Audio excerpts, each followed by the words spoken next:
All right, let's get right into it. Today, we're talking about something, well, something huge. It's the profound and, yeah, sometimes terrifying act of radical reinvention.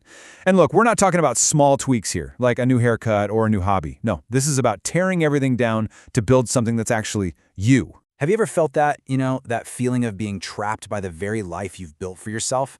You're just stuck, hemmed in by all the roles you play, the routines you follow, the stories you've told yourself for years. You just look around one day and think, wait, is this it? That's the feeling. That's where this whole thing begins. And this quote from the source material just nails it, doesn't it? You cannot move forward while dragging the weight of a dead past. I mean, think about that. When your past isn't serving you anymore, it's not a foundation you're building on, it's just a heavy anchor. And to really, truly move on, you have to be willing to cut that rope.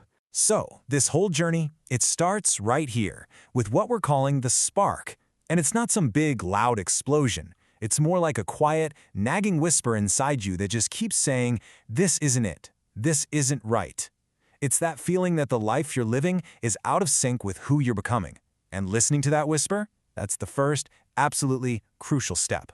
And this is where most of us get it wrong. When we feel that discontent, what's our first instinct? To add more stuff, right? A new hobby, a new goal, maybe buy something shiny. But the whole idea behind this explainer argues for the exact opposite. Real, lasting transformation doesn't come from adding. It comes from subtracting. It comes from letting go. Okay, so that brings us to the roadmap for this whole process. It's called the Phoenix Cycle of Radical Renewal. And this isn't just a random, chaotic thing. It's a clear set of stages. You've got the spark, the fire, the stillness, the idea, the rhythm, and finally, the self. It's a cycle that takes you from that very first flicker of discontent all the way to a brand new, unshakable you. So let's walk through it, step by step. And that leads us right into what is, let's be honest, probably the most intense phase of all, walking through the fire. Now, this isn't about chaos or just wrecking your life for the sake of it. Think of it more like a controlled burn. A deliberate purification where you consciously and intentionally let go of everything that's holding you back. So what are we burning? First up, you burn the routines. All those comfortable, but let's face it, limiting structures of your day-to-day life. The stuff you do on autopilot that keeps you locked in the exact same patterns, making it impossible for anything new to grow. Next in the fire, you burn the regrets. Oh yeah, those stories you replay in your head about past mistakes, the failures you've been clinging to that you let define you, just letting those go. It's like this profound act of self-liberation. And finally, you burn the roles you've clung to. The good student, the reliable employee, the people pleaser.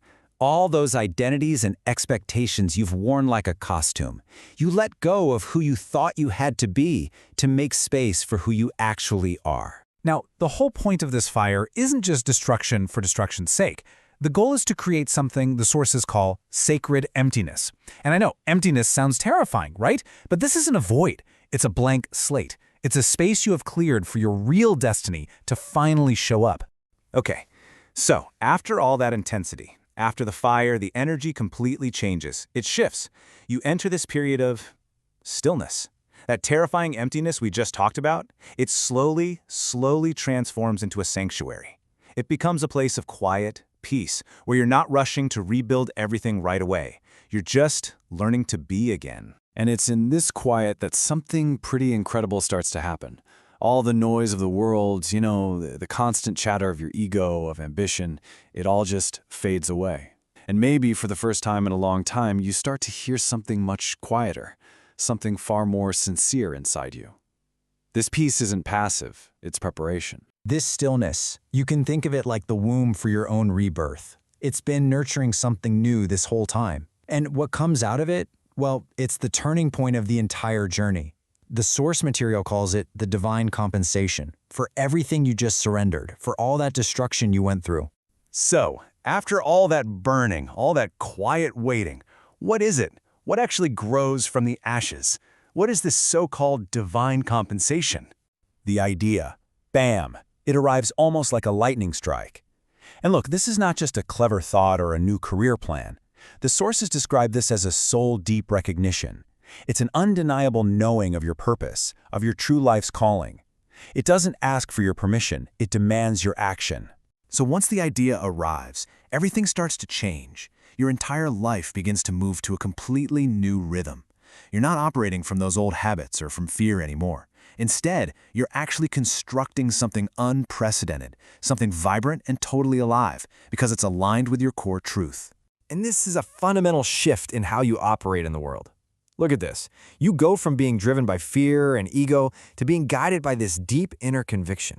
Your focus moves from that constant, exhausting striving to a much more natural unfolding. And instead of desperately seeking approval from others, you just start to attract the people and opportunities that are in true alignment with who you are now. Which all leads to this, the final stage of the cycle, the emergence of the unshakable self. This is the ultimate outcome of the whole process. You're not performing anymore. You're not wearing a mask. You have finally met and are now living from the raw, radiant truth of who you are meant to be all along. So what does this reborn self actually look like? Well, for one, it's untamed by what other people expect.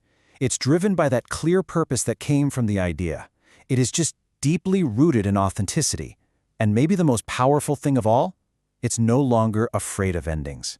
Why? Because it knows that every ending is just the beginning of another sacred cycle. It knows it can always, always begin again. And ultimately, the transformation is just complete. This isn't just a change, it's a total transfiguration. You haven't just become a better version of your old self. No, you have become fully who you are. And this version of you, this version is absolutely unstoppable. So, as we wrap up this explainer, I'm just going to leave you with this one question. After walking through this whole cycle of fire and stillness and rebirth, what part of your own life, what old role, what old routine is whispering to you that it's ready for the fire? What part of you is just waiting to be reborn?